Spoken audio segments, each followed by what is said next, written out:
I'm now pleased to introduce another outstanding educator, our keynote speaker this morning, Jack Berckemeyer. Does anyone know if Jack is here? Oh, hi Jack. By the way, Chelsea, Jack began his career as a middle school teacher.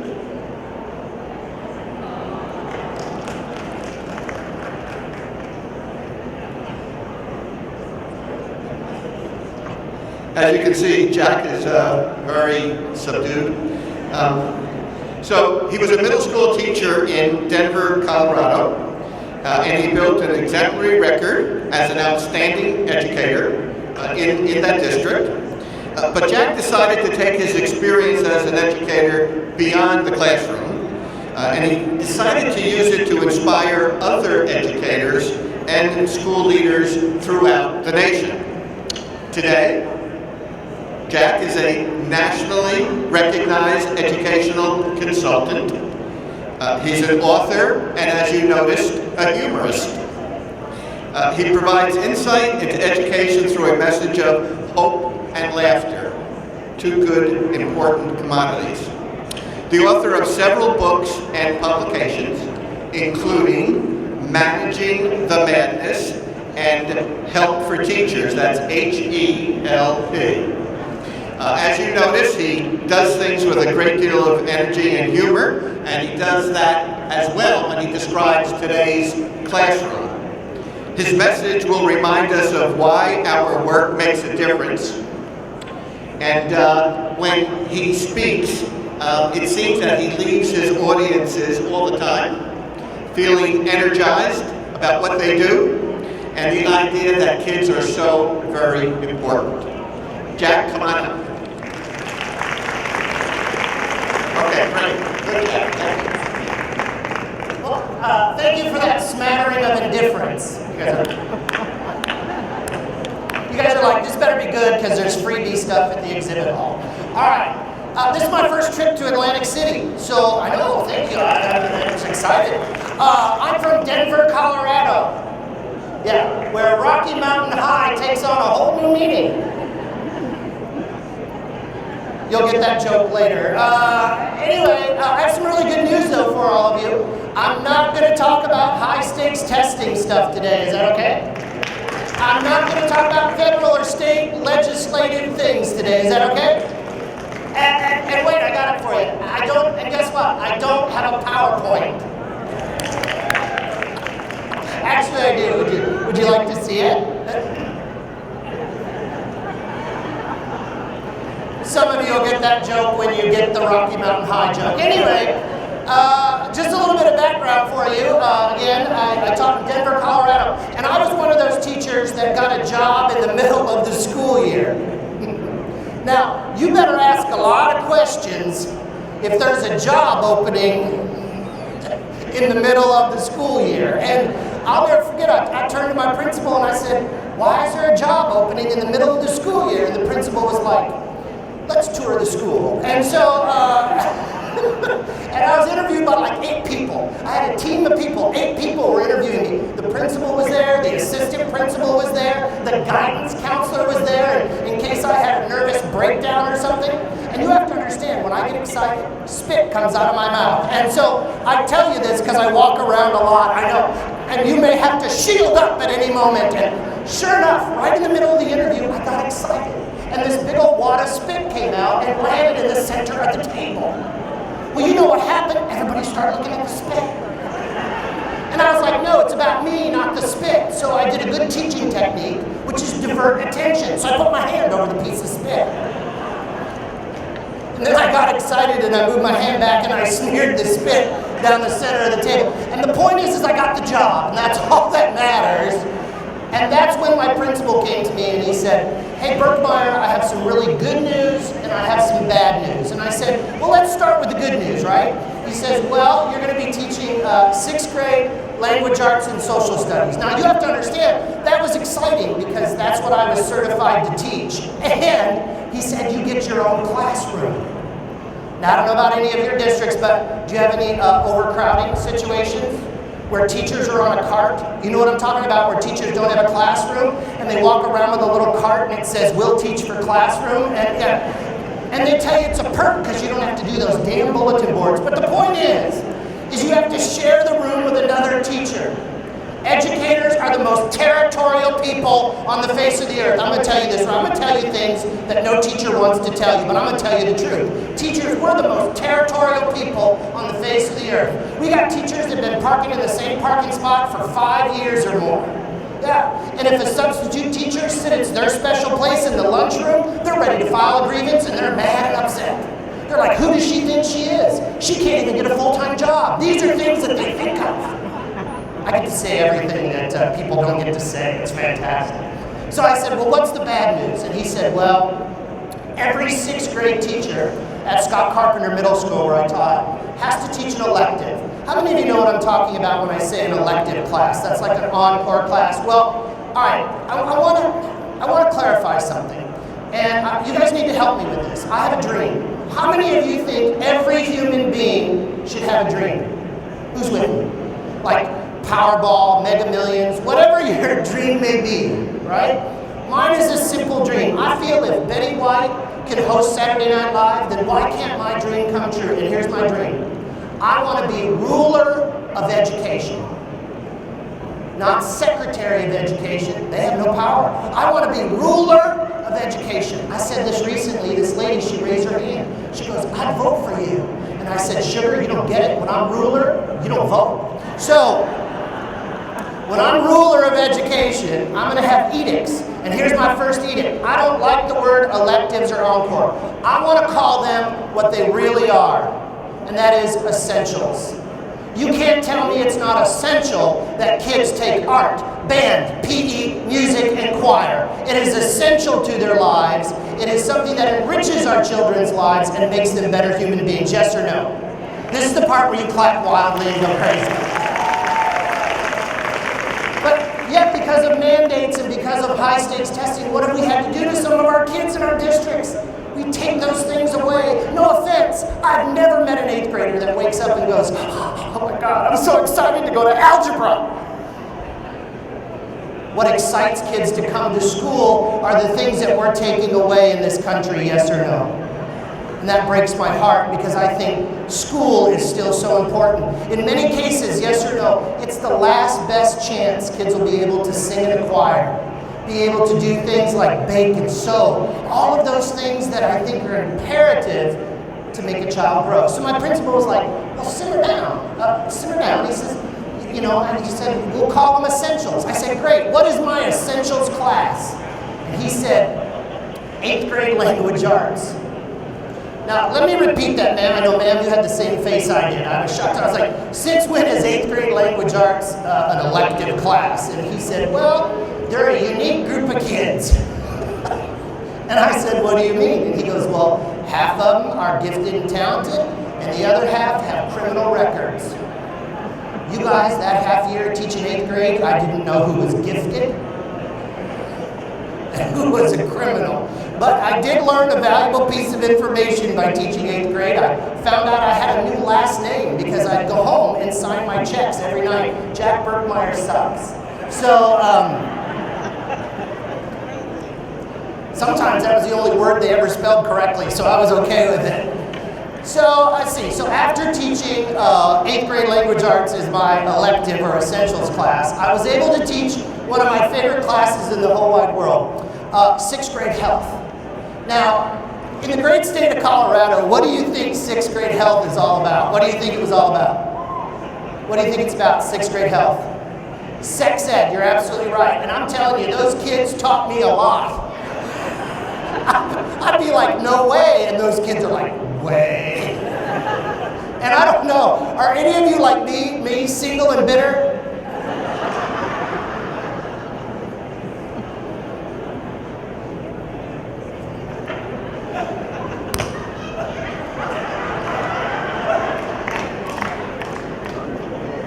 Now, anyway, anybody in here just bitter? Okay, thank you for the 3 people sitting together there. Anyone wishing you were single, don't raise your hand, that was a little awkward. And I don't know about you guys, but have you gone into, when you visit schools and you go through, how many of you have walked by a kid who's had like a, you know what I'm talking about, don't you? And see, you all wonder why teachers are bitter. We're bitter because an 8th grader gets more action than we did. Kid walks by and you're like, oh, I'm jealous. That's just wrong. Yeah, so I was teaching 6th grade health, and the guy that taught health before me, he said, hey, Berckemeyer, I ordered your lungs. And I said, what? And he said, yeah, I ordered your sheep lungs. How many of you have ever seen sheep lungs? Have any of you ever seen sheep lungs? They're huge for such a small animal. And he sets down this slab of sheep lungs, and I go, what am I supposed to do with that? And he said, blow them up. And I said, with what? And he hands me a straw. I don't know. This is high-tech teaching right here. And so he hands me a straw, and I said, what do I do? He says, you put the straw in here, and you go, so I put the straw in there, right? And I went, well, guess what happened? The lungs started to expand. So I'm thinking, way cool, my kids are going to love this. So I go in next period, I set down the slab of sheep lungs, and I go, students, gather forth. Knowledge is coming. And they just sat there. And so I put the straw in, right? And I went, well, guess what happened? Nothing. Bitter party of one, I love it. He's over here going, you plan good lessons and they bomb. No. Anyway, it went really well. The lungs started to expand. Well, next thing you know, I thought I was at a college fraternity party because the kids were like this, go, go, go, go, go, go, go. And of course I was over there going, and those lungs were getting bigger and bigger and bigger. And by the grace of God, I moved my face in the nick of time. Because everything from the inside of the lungs came out through the straw and went on the side of my head. Now I tell anyone in education this, you listen to me carefully. You show no fear in front of children ever. So I was like this, I was like, oh.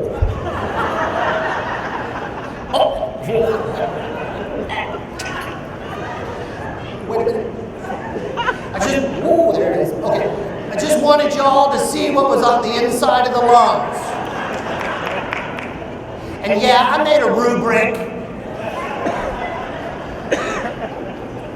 I love that joke. It's my favorite. So then, after teaching 6th grade health, I was able to teach my favorite class in the whole wide world, 6th grade PE. Now, you have to understand, I didn't have the real PE kids. I had all the band, orchestra, and choir kids. And they would rotate all the time, and I'd forget their names. How many of you who were in education, who was an educator at one time, forgot a child's name when you were a teacher? Who's done that? Yeah. Try this. If you ever forget a kid's name, it's really cool. You just go like this. You go, hey, Sparky, go get the lights. And some kid always goes, crap, that's me. And they run over and get the lights. So there I was teaching PE. And by the way, I have edicts, again, like I said, when I'm ruler of education. I think that anyone that teaches health or PE should be able to retire 5 years early. Do you know why? Because of the toxic fumes PE teachers have to absorb. See, you guys don't understand what happens. We bring children into the gym, we put them into rows, right? And then we have them do sit-ups.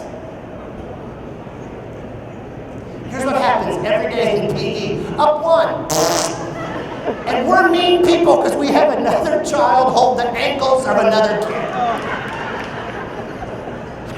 There's a visual. Anyway, so I had all the band, orchestra, and choir kids. And by the way, again, another edict when I'm ruler of education. Seriously, I think anyone that teaches band, orchestra, and choir should be able to drink liquor at any point in time in the day. Because tuning up with children is the most painful experience on the face. Imagine 40 kids with an instrument, and we think this gets them quiet. Whatever. So there I was teaching PE, and I wanted to do fun things that kids should still be able to do.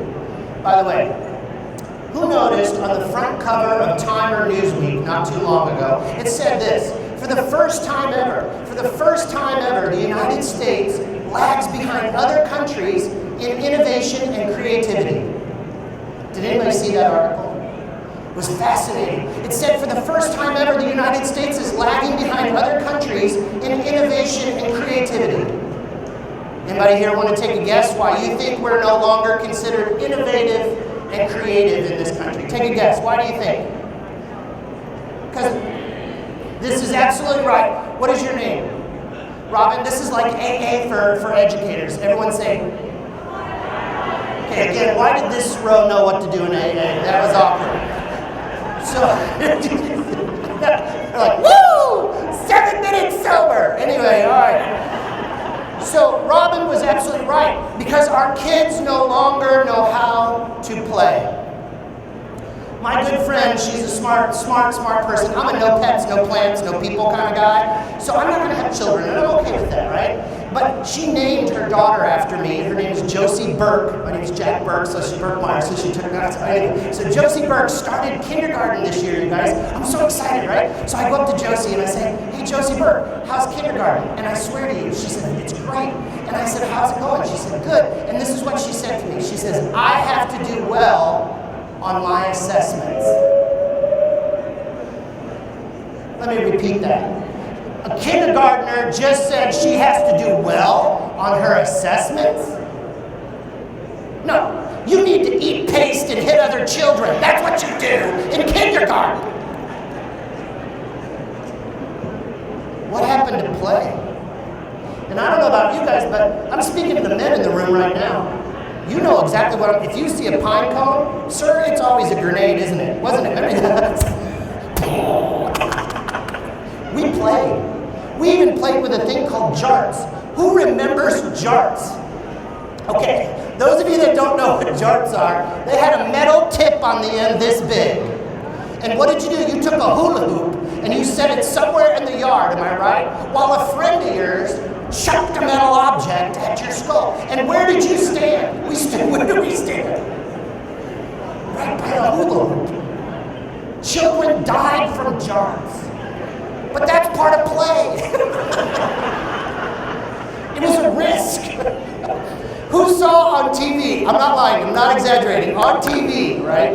It had for Toys R Us, safety slip-and slides, where they have little bumpers on the side of the slide. How many of you are like me? Sometimes you wet the grass, sometimes you didn't wet the grass. What was a perfect day of play?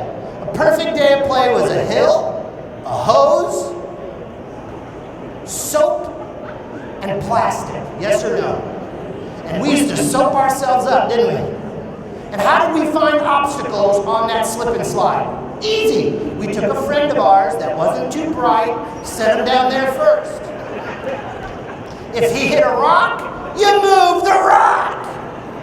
That's how we what? That's how we played. So in my PE class, we played. We didn't do the thing, the President's Fitness Test. Do you know that there's a President's Fitness Test in PE? Not my class. We played. We did fun things like butt scooters. Who grew up with little butt scooters? Do you remember butt scooters used to be, and you'd be like, and then all of a sudden you'd hear, oh! And you'd be like, well, that's going to hurt. And that is when I found the miracle cure of school. Listen to me, school board members. This is it. This is the truth. I'm not going to lie to you. The miracle cure of school is ice. Ice cures everything in a school. Mr. Berckemeyer, it hurts. It hurts. We'll go get some ice.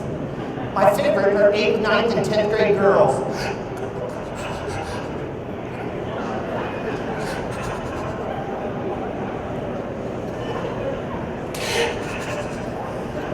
Mr. Berckemeyer, I got horrible cramps. Well, I don't know what to do, but go get some ice. But the point is, so we did fun things until guess what happened? The other kids in the other grades started to win the awards. How many of you have noticed that kids are very competitive? So a group of 6th graders came up to me and they're like this. Mr. Berckemeyer, Mr. Berckemeyer, I'm not touching you. I'm not touching you. Now I'm touching you. Okay. Mr. Berckemeyer, how come we don't win the awards? I thought you guys would want to play and have fun. Well, we want to win the awards. So I said, fine, I'm honest. I'm the most honest teacher on the face of the earth. I looked at him and said, fine, we're going to have to cheat. So Instead of running a mile, my kids ran a quarter mile. I multiplied it times 4, and I counted it as an interdisciplinary unit for math. Let's see. So, let's see, after teaching, after doing, like I said, PE, which really truly was one of my favorite classes, I realized that basically, if you're going to teach in today's day and age, there's some things you need to know. Now, I know what happens is I start off funny and you think I'm going to be philosophical. Well, I'm not. I'm going to still do some funny stories. But I do think if you're going to teach or be an educator in today's day and age, there's some things you need to know. And the first is this. You better be committed to the age group you teach. You better truly, as an educator, say, this is where I want to be. Because if not, who will weed you out? The kids. No lie, you guys, at Scott Carpenter Middle School where I taught, we went through 8th grade algebra teachers in 1 year. Yeah, we had one lady, she didn't make it to 2nd period. She came in, she's like, these kids are out of control. She was committed. Just not to this age group. How many of you have more grievances from a teacher who is bitter and angry, probably because they have no desire to be around that age group of child that they are teaching? To me, that's a term that you'll never ever see anywhere that I think is a great term. It's called educational criminality. Tweet hashtag that. Educational criminality is where we put an educator in front of a group of kids that has no desire to teach that age group of kids. That's wrong for the teacher, and it's wrong for who? It's wrong for our kids. In the great state of Colorado, I'm certified elementary, middle level. You know what I had to do? I had a student teach in middle school, and I had a student teach where? Middle school. How many of you had your career in elementary education? Anybody here in elementary education? Okay. I'm going to have a moment of thought and prayer for you, because how many of you could never, ever be an elementary teacher ever in your life? Yeah, I'll never forget. I went to Destin Elementary School to student teach. I was the only male teacher they had ever had, and I was the only student teacher they had ever had. And I love elementary teachers. They're the most unique people on the face of the earth. They met me the first day in the parking lot with a goodie basket. It had a t-shirt. It was a medium. It was the best looking tube top I owned. And the teachers, they were so sweet. They're like, Jack, welcome to Stetson Elementary School, where learning comes first. Okay. Next edict when I'm ruler of education. No more stupid slogans in education. How many of you have noticed these are out of control? They are absolutely out of control. I was thinking of the lady, I said, well, I'm so glad it wasn't fifth. I said, why do you, we have these slogans. Who's seen in your buildings banners that say, success starts here? Who's seen a banner like that in education? I was at one school, 9 kids were under the banner like this. Is this where it starts? Ohio is one of the worst. Their state hands out banners that say excellent with distinction. I thought, can you just be excellent? And then on top of that, imagine a school that's not doing so well. What does their banner say? Marginal but hopeful? The school that's doing really bad, what's theirs say? Not doing well, but we drink a lot? So there I was. Oh, and I forgot. How many of you also, even as a board member how many have been a board member for over 15 years? How many of you notice job titles in education are changing dramatically as well? I was in Florida. I asked the lady, I said, what do you teach? And I'm not lying to you guys, this is a true story. She looked at me and she said, I teach intensive reading. I know, intensive reading. I'm a visual. So do me a favor, visualize intensive reading for just a second. The teacher walks in and goes, you're gonna read! And I asked her, I said, when you're done with intensive reading, do you go to reading recovery? Or just right to reading rehab? It's like, what do you do? Anyway, so I said, well, I'm so glad to be here at Stetson Elementary School. And the elementary teachers were like this. They said, Jack, we want you to see the kids outside of the normal spectrum of the classroom. I said, well, what do you want me to do? And they were like, lunch duty.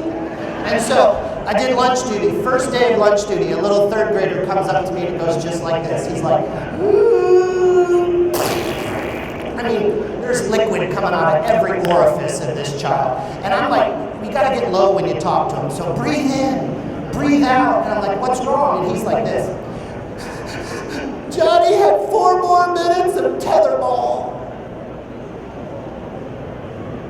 Come here, not that close, not that close. Remember, Mr. Berckemeyer has an invisible hula hoop. He sang a song about it, remember? My space, your space, never invade my space. Now turn yourself around and get away from me. He goes like this, he goes, you don't like me. And I go, no, I don't. I felt horrible. I felt horrible. But I knew that was not my what? That was the worst thing you could ever do if I was in your district is put me in an elementary. I would dread every teaching moment of it. Not because of the kids, it's just not what? It's not who I am. I knew I was supposed to be a middle school teacher.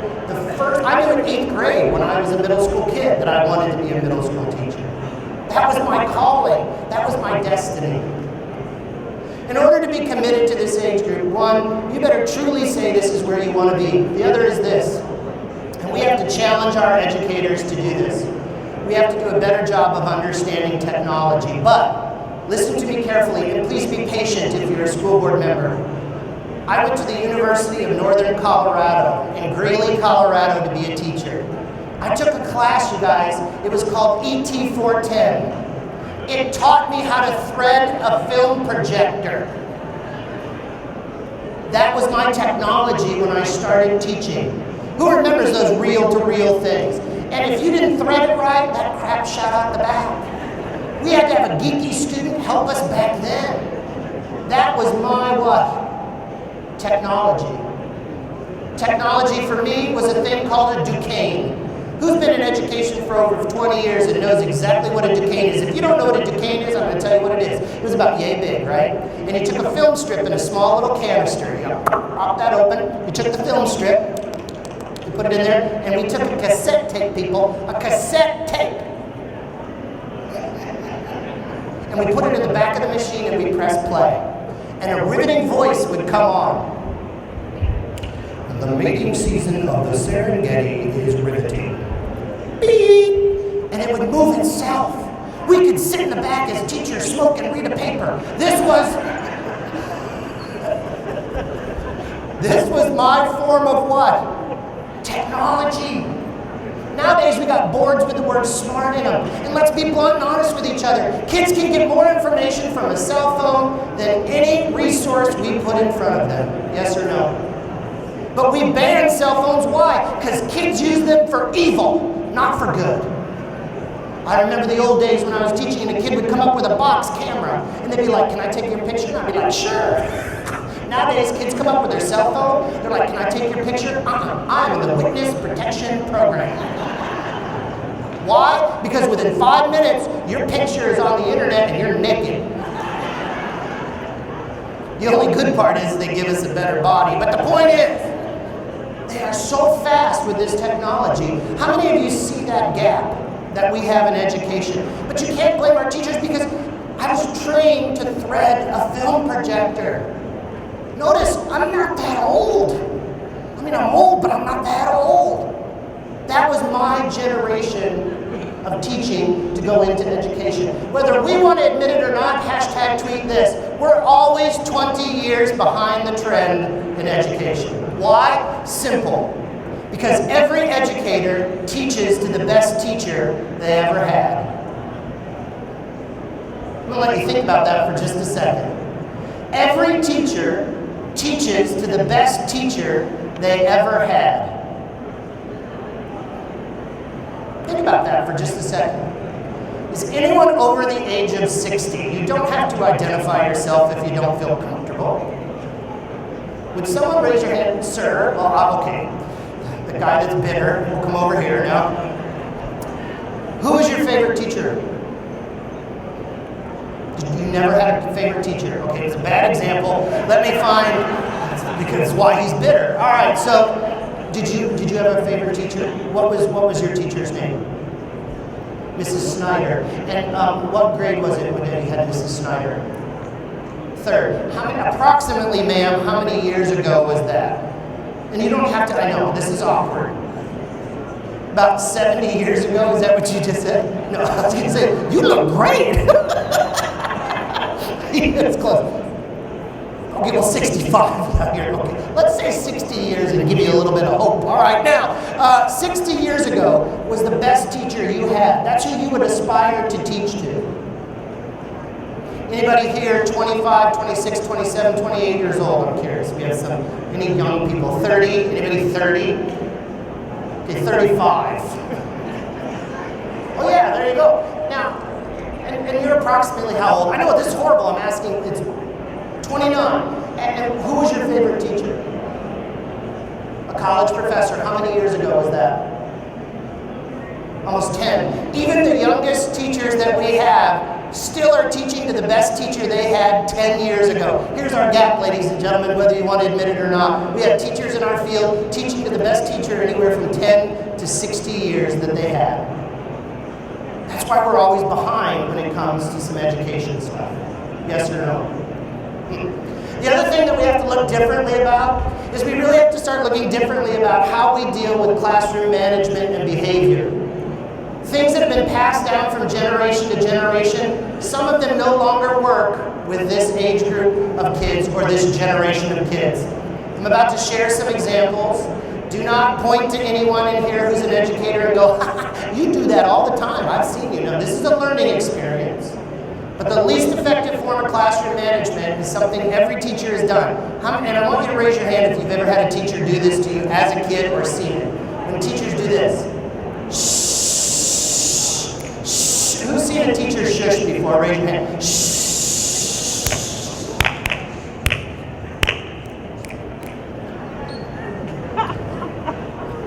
Think about it. Go in the mind of a student. You know what the student's thinking? He keeps shushing. He's going to run out of air.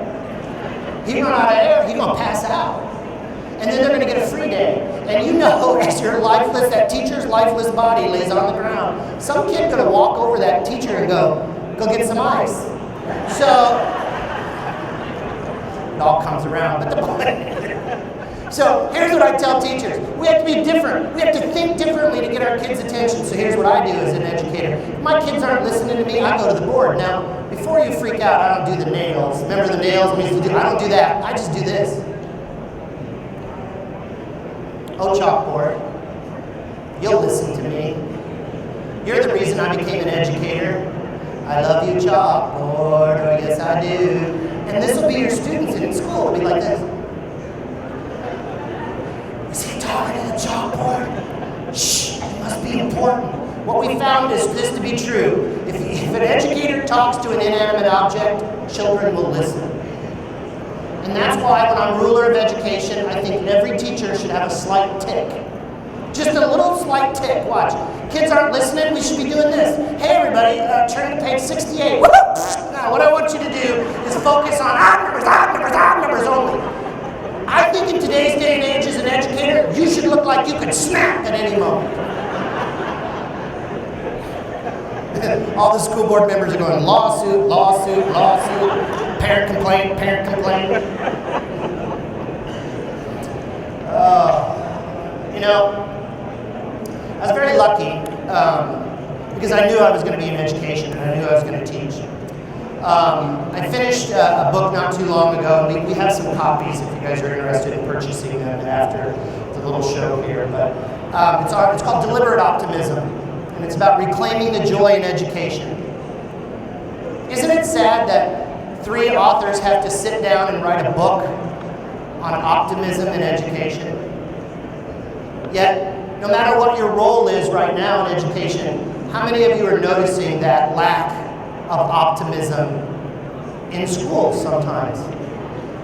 Whether it's from kids, or teachers, or administrators, community members. What happened to that optimism called school? Well, in the book we talk about a couple things. We first talk about this, and if you're a school board member, please raise your hand. If you're a school board member, raise your hand. You really need to look at this part of the book if you get the book. Stop worrying about the uncontrollable bubble. We spend more time in education worrying about things that we truly cannot control. But yet, what great districts do is look at the situation and say, how can we control it, and what is within our way of solving it that'll be good for our kids in our community. I firmly believe this in education. It's about our school, our team, our kids. Think about it. Our school, our team, our kids, yes or no? Whose school are they in? Our school. Whose team are they on? They're on our team. Whose kids are they? Ours. Unless you got a work release program, they're our kids. Yes or no? So when I was writing the book on optimism, I'll never forget, it was the hardest book I ever had to write in my life. This is me writing a book on optimism. I hate this book, I hate this book, I hate this book. And it's a book on optimism. Because I wanted one answer. Well, guess what? There is no one answer in education. So I had to dig deep and find out where my optimism came from. I thought really hard about it. I thought, well, Jack, where did your optimism come from? Where did I get my optimism from? Did it come from my superintendent? You know what? I've worked for some really good superintendents. I've worked for some bad superintendents. We've all done that. I knew early in my career that my superintendent is not there to solve all my problems. He or she is not going to ride in on a white horse, hand everyone a kielbasa, and everything's going to be great. No. So I knew that my optimism didn't necessarily come from my superintendent. Well, then I thought, wait a minute. It must come from my colleagues. It must come from other teachers that I teach with. If you've been a teacher, raise your hand if you've been an educator. How many of you have worked with phenomenal educators who will do anything for kids? They're amazing people. And if they ever left, like retired or taken another job, who here has wept for a teacher that has gone, or not gone, that sounds really morbid, but has gone to another district, retired, or finished their career? Who's been sad when you've seen an educator leave? Yet, how many of you, when you have a teacher leave, you might be like, ding dong. Anyway, that was awkward. Don't point. That was rude. All right. Think about it. We've all had that situation where we've had outstanding teachers, yet we've had teachers that are not so outstanding. So my optimism didn't necessarily come from my colleagues. Okay, well, kids, right? Optimism comes from kids. Absolutely. Kids are very optimistic. Yeah, in my school, I had kids that would draw pictures of me with knives in my head, so sometimes it wasn't as optimistic as I thought. So where did Jack Berckemeyer's optimism come from? Simple. It came from my dad. My dad is 94 years old. He fought in World War II. He served in the Navy for 20 years. He grew up in Ilion, New York. Poor. Sold sandwiches outside of the coal mine at the age of 7. Set up bowling pins at the age of 10. They moved every time the rent was due. I'm the youngest of 3 sons. And I am, this is where you're going to be shocked, I'm the most stable of the 3 sons. My older brother, God love him and God bless him, he's a great guy. He had a full ride scholarship. He had an opportunity to graduate from college. He chose not to. He quit his last year so he could tour the country in his van, which he's still doing, but now lives in Colorado, which makes it all legal. And my middle brother has spent about 60% of his life in and out of prison. When I was 13 years old, my dad came into my room, and it was right after they sentenced my brother to 16 years in jail. And my dad sat on the end of my bed, a proud German man, and he cried. And he said, "You're my only hope of having a good son." My whole life has been about wanting to be a good son, but more than that, to be a good teacher. Because you have to understand, I knew I wanted to teach in 8th grade. But I didn't understand that you had to go to college to become a teacher. I didn't know that you had to be book smart. I graduated from a school district outside of Colorado Springs called Falcon School District. We were small. We were very simple people. We were the Falcons from Falcon. We kept it really simple. When people say, "Where are you from?" Falcon. Where's that? Falcon. What's your mascot? Falcon. See, it kept everything easy. I never read a novel and I really received a social diploma. I was your typical C student. Then I went to the University of Northern Colorado to become a teacher because my dad said, you know what, Jack Charles, you'll be the first one to ever graduate out of our immediate family of 60 relatives with a diploma. So I went to the University of Northern Colorado, and I failed so bad my first semester. I mean, I failed bad. Bad. So bad I couldn't get into the education department, and it's like bad. So the first semester I called my dad and I said, you know, Dad, I think I don't want to do college. It's not for me. I've been working at Target. I think I can go into the management program at Target. And it was my dad who said to me, try one more semester. If it doesn't work, we'll figure it out. That semester I got a 4.0. I graduated with a 3.4. And when you start with a 1.2, that's a lot of work. But you know what got me through? Every week, my dad would write me a letter, and in there was $10. Yeah, at first I have to admit it was about the $10. He stopped writing letters about a year ago. My dad's amazing. He swims a mile a day. He's somewhere in the Atlantic. We can't find him. He still drives. He has a girlfriend. He's as fit as anyone can be. But he wrote those letters to his son to just encourage him to stay in school, and he did that until about a year and a half ago. I have 4,000 letters in shoe boxes from my father. And you know what's amazing? When I got my first teaching job in the middle of the year, in the middle of the school year, the principal called and said, hey Jack, do you want the job? And I said, you know what? I said, I don't know, I need to ask who? I need to ask my dad. Here I am. You know, the principal's like, what are you, 12? You gotta ask your dad. I was like, but I had to move from Colorado Springs to Denver. I had no money. And of course, when I called my dad, being the good, proud German dad that he was, what do you think he said to me? You idiot, you take the job. So I was like, okay, sorry, Dad, I just wanted to check. And here's the amazing part. For over a year, my dad had to subsidize me $50 a month so I could teach. Because I didn't make enough money to pay my rent, car payment, and do groceries. And to this day, do you know what my dad says to me every single time we have a phone call? He says, I love you and I'm proud of you. Optimism comes from someone else who struggles and wants you to have a better life. Well, isn't that what we're trying to do in our school districts?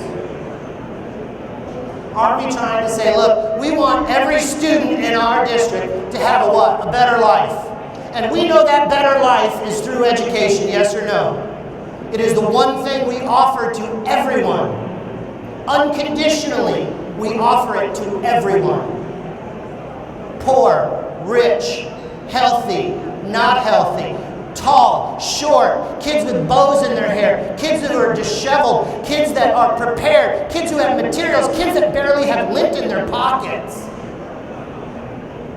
We are still the great equalizer of optimism.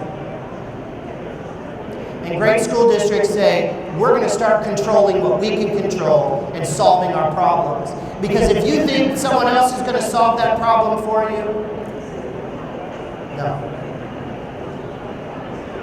It comes from a prideful man. It comes from a prideful German for me, my dad. Think about that when you make your decisions and you deal with people within your district. What gives that person a sense of optimism? What makes people still want to believe in school? I guarantee you it's not our assessments, it's not the data, it's none of that stuff. We're spending millions and billions of dollars in this country to close the achievement gap. Can I give you the answer for free? Seriously, for free.